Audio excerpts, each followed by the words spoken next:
Les photographies nous permettent de voyager dans le temps et de nous plonger dans des souvenirs du passé, du surfeur mystérieux à un téléphone hors de son temps. Accompagnez-nous tandis que nous démêlons les mystères de ces 15 photos historiques rares que les scientifiques ne peuvent pas expliquer. Numéro 15. La photo anormale du dirigeable de 1911. La photo anormale du dirigeable de 1911 est une documentation historique captivante qui continue de susciter beaucoup de controverses. Prise en 1911 par un photographe inconnu en Californie, la photographie montre un étrange dirigeable planant dans le ciel au-dessus d'un paysage urbain. Cette photographie est particulièrement intrigante car elle a été prise avant la vague d'observation de dirigeables de 1897. Avec presque 14 ans de différence, le dirigeable capturé sur la photographie montre un design remarquablement avancé pour son époque. Avec une forme aérodynamique, des hélices proéminentes et ce qui semble être une cabine ou une gondole, l'image a suscité de nombreuses spéculations et débats sur son origine et sa légitimité. Certains ont cru qu'il s'agissait d'un prototype précoce d'un avion militaire secret, tandis que d'autres ont proposé la possibilité d'une implication extraterrestre. Les sceptiques soutiennent qu'il pourrait s'agir d'une mise en scène habilement orchestrée ou d'une mauvaise interprétation d'un objet ordinaire. Cependant, ceux qui croient en l'authenticité de la photo soutiennent qu'il pourrait s'agir d'une invention de haute technologie présentée par un inventeur anonyme. Qu'elle soit réelle ou fausse, la photographie sert de rappel de la fascination durable de l'humanité pour l'inconnu et l'inexplicable. Elle continue d'alimenter l'imagination sur les possibilités des technologies avancées, cachées au grand public. Numéro 14. La femme grecque moderne. Les archéologues ont découvert une fascinante statue de pierre qui ressemble à une ancienne femme grecque, apparemment occupée avec un dispositif semblable à un ordinateur portable. Cet artefact remarquable, connu sous le nom de la tombe lycèque d'une femme intronisée avec un assistant, est une statue de marbre de 37 pouces que l'on croit. Elle a été créée autour de l'an 1000 avenue Jésus-Christ. Sa représentation d'une femme intronisée accompagnée d'un assistant a captivé l'imagination des communautés en ligne, donnant lieu à diverses théories impliquant des voyages dans le temps. L'objet, ressemblant à un ordinateur portable, a deux surfaces ouvertes à un angle de 90 degrés, ce qui est étrangement similaire à l'apparence des ordinateurs portables. Cette statue grecque se trouve actuellement au J. Pour Getty Museum de Malibu, Californie. Et comme vous l'aurez remarqué, on lui a donné un nom très peu intéressant. Le musée la caractérise comme un coffre peu profond dans lequel la femme est assise sur un trône, tandis que son assistant reste debout. À ses côtés, apparemment tenant un objet ressemblant à un ordinateur portable avec des ports USB. Il convient de noter que le concept d'ordinateur portable ou de tout appareil sophistiqué n'existait pas à l'époque de cette ancienne femme grecque, donc la présence d'un tel dispositif est un mystère. Se pourrait-il qu'elle l'ait obtenu par une forme de voyage dans le temps? Numéro 13. Le mécanisme denticitaire. Le mécanisme denticitaire est un artefact ancien extraordinaire qui a fasciné historiens, archéologues et scientifiques pendant des décennies. Découvert en 1900, dans une épave au large de l'île grecque denticitaire, cet appareil complexe date du 1er siècle. Ou du 2e siècle avenue Jésus-Christ. Le mécanisme denticitaire est souvent considéré comme le plus ancien ordinateur analogique connu au monde. Il se compose d'un agencement complexe d'engrenages et de cadrans logés dans une boîte en bois ou en bronze. Le but de cet appareil remarquable était de suivre et de prédire des phénomènes astronomiques, y compris les positions des corps célestes, les éclipses lunaires et solaires, et même les Jeux olympiques. Initialement, la signification et la complexité du mécanisme denticitaire n'étaient pas entièrement comprises. Ce n'est que grâce aux avancées technologiques modernes, comme les rayons X et la tomographie par ordinateur, que les chercheurs ont pu déchiffrer son fonctionnement complexe et révéler ses véritables capacités. La sophistication et la précision de l'appareil ont étonné les chercheurs, car il démontre un niveau d'avancement technologique que l'on pensait auparavant au-delà des capacités des anciens Grecs. Bien que les origines exactes et les créateurs du mécanisme denticitaire restent incertains, il constitue un témoignage de l'ingéniosité et des connaissances que possédaient les cultures anciennes. Numéro 12. Photographie mystérieuse de l'homme surfeur. La photo, prise il y a plus de 100 ans au Canada, montre un groupe de personnes assises au bord d'un rocher. Les fans portent de longues jupes, tandis que les hommes sont vêtus de vestes et de chapeaux melons. Cependant, la photo se distingue pour une raison spécifique. Un homme assis au centre semble être du XXe siècle. Comme il porte un grand t-shirt et un short, et a les cheveux en bataille, sa tenue ne correspond pas à celle de ceux qui l'entourent, ce qui amène à spéculer sur la possibilité qu'ils viennent du futur. La photographie a été découverte pour la première fois dans le livre de Lester Ray Peterson, de 1974, La grande histoire du Cap Scott, qui raconte l'histoire de la région canadienne. Beaucoup se réfèrent maintenant à cet homme comme l'homme surfeur, car on le voit avec un t-shirt ample, un short et arborant une coupe de cheveux moderne balayée par le vent, ce qui crée un contraste marqué avec les autres sur la photo. Même l'homme situé à sa gauche semble visiblement étonné par sa présence sur la photo. Certains sceptiques pensent que ce serait un mauvais choix de tenue. Pour quelqu'un qui prétendait voyager dans le temps, c'est assez raisonnable. Cependant, cela reste un mystère. Si l'homme surfeur avait un sens unique du style ou s'il était réellement un voyageur dans le temps. Numéro 11. Les mystérieuses sphères de pierre du Costa Rica. Ces mystérieuses sphères de pierre, connues localement sous le nom de sphères d'Ike, ont fasciné les visiteurs des forêts tropicales du Costa Rica. Ces étranges pierres sont disséminées dans toute la région sud du Costa Rica, notamment dans le delta du Dique et ses environs. Les sphères ont été découvertes dans les années 1930, lorsque la United Fruit Company a défriché la terre pour planter des bananes. Taillées dans des roches lignées comme le gabbro et la granodiorite, les sphères varient de quelques centimètres à plus de 2 mètres de diamètre. Leur forme sphérique et leur précision artisanale ont suscité des spéculations sur les techniques utilisées pour les créer. Même avec toutes les recherches sur ces pierres, la signification culturelle et le but des sphères de pierre restent un mystère. Des groupes indigènes comme les Barukas et les Gimi ont des légendes et du folklore associés aux pierres. Aucune preuve concrète n'a encore été trouvée pour les lier à une civilisation ou un but spécifique. Certaines théories proposent qu'elles pourraient avoir servi de symbole de statut, de marqueurs territoriaux ou d'instruments astronomiques. Les sphères de pierre sont devenues un symbole emblématique du patrimoine culturel costaricien. Bien que certaines sphères restent originales, beaucoup ont été déplacées vers des musées et des espaces publics pour leur conservation et exposition. Numéro 10. La bague suisse. En 2008, plusieurs médias ont rapporté une découverte déconcertante faite par des archéologues lors de leurs fouilles dans une tombe scellée à Shaanxi, au sud de la Chine. La tombe, datant de la dynastie Ming, a révélé une découverte inattendue, une bague incrustée dans la boue, qui avait un design moderne. Lors de l'excavation, les archéologues ont retiré la terre de l'un des cercueils lorsqu'ils ont trouvé une montre en forme de bague. Elle était incroyablement fine, ne mesurant que 2 mm d'épaisseur. Curieusement, les aiguilles de l'horloge étaient figées exactement à 10h06. En enquêtant plus en profondeur, les archéologues ont découvert que le mot suisse ou suisse, en anglais, était gravé au dos de la bague. Mais voici le piège. La Suisse a été fondée en 1848, bien après que la tombe ait été construite entre 1368 et 1644. Cela a conduit certains à spéculer sur la possibilité d'un voyage dans le temps. La découverte d'une montre suisse apparemment moderne dans une tombe de l'époque de la dynastie Ming présente un mystère intrigant. Bien qu'il soit tentant de considérer la notion de voyage dans le temps comme une explication, il est important d'aborder de telles affirmations avec scepticisme. Pourrait-il exister la possibilité d'une interprétation ou identification erronée de ce rare artefact? S'agit-il d'une preuve de voyage dans le temps ou d'un cas d'être au mauvais endroit au bon moment? Faites-le nous savoir dans les commentaires. Numéro 9. Andrew Carlson, le mystérieux voyageur dans le temps. Le mystère autour d'Andrew Carlson a attiré l'attention en 2003. Selon les rapports, un homme nommé Andrew Carlson a réalisé un investissement de $800 sur le marché boursier et a fini par gagner avec cela l'incroyable somme de 350 millions de dollars.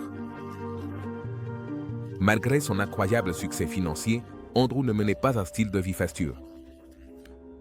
La Commission des valeurs mobilières et d'échange, SEC, surprise par la nature apparemment improbable de ces gains d'investissement, a décidé d'impliquer le FBI. Après avoir été interrogé pendant plusieurs heures, Andrew a révélé qu'il prétendait être un voyageur dans le temps.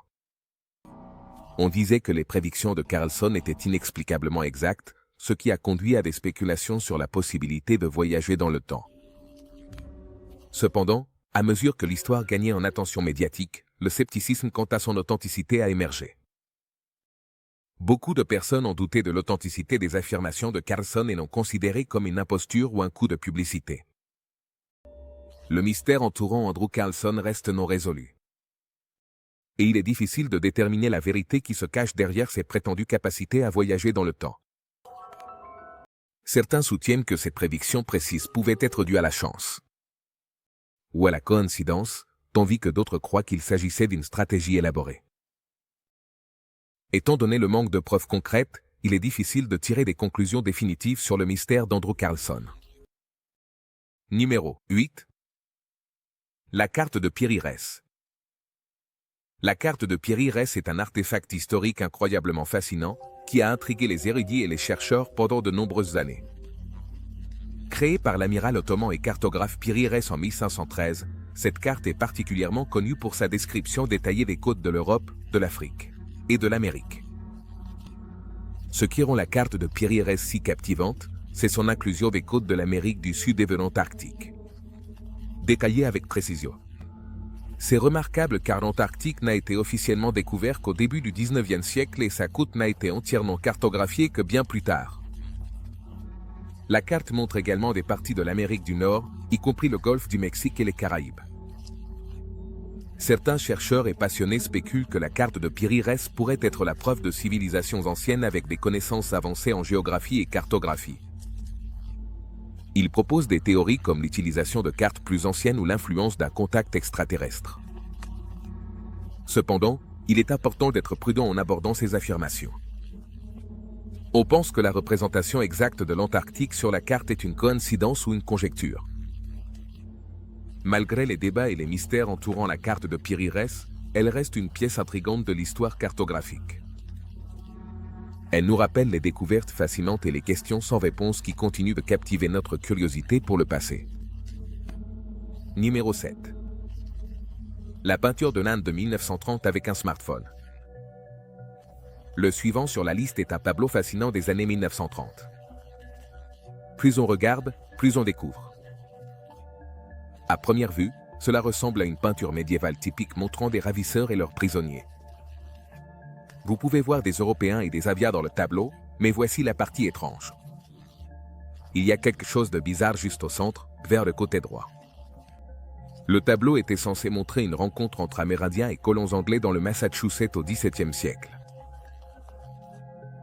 Dans le tableau, il y a un Amérindien dans un canoë, et devinez quoi? Il semble qu'il tienne un smartphone. La façon dont il le tient est exactement la même que celle des adolescents d'aujourd'hui, et tout ce qu'il regarde sur cet appareil a capté son attention. La grande question est, comment est-il possible que quelque chose peint dans les années 30 montre quelque chose ressemblant à un smartphone, alors que les smartphones n'ont été inventés par IBM qu'en 1992?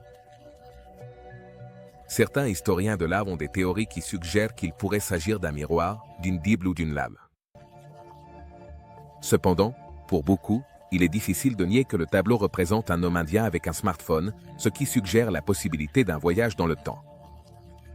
Numéro 6. La photographie de l'homme de l'espace de Sol Wefers.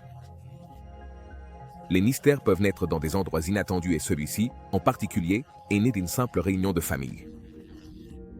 L'homme de l'espace de Sol Wefers. La photographie a été prise par Jim Templeton le 23 mai 1964, lors d'une excursion familiale à Bergmarsh, dans le Cumbria, en Angleterre. Templeton voulait capturer une image de sa fille Elizabeth avec le magnifique arrière-plan. Cependant, lorsque la photo a été complètement développée, il s'est rendu compte qu'il y avait une figure inhabituelle derrière sa fille. La figure semblait être une personne vêtue d'une combinaison spatiale blanche ou d'une tenue de protection semblable à celle d'un astronaute. Étrangement, Templeton a affirmé qu'il n'avait vu personne ressemblant à la figure lorsqu'il a pris la photographie. Cela a conduit à des spéculations selon lesquelles la figure pourrait être une entité inconnue. ou même une preuve de présence extraterrestre. La photographie a attiré une grande attention et a été publiée dans plusieurs journaux. Elle a suscité l'intérêt du public et des médias, générant des théories et des explications. Certains ont suggéré que la figure était un agent du gouvernement ou quelqu'un capturé accidentellement. D'autres ont proposé des interprétations paranormales, comme un voyageur dans le temps ou d'une autre dimension.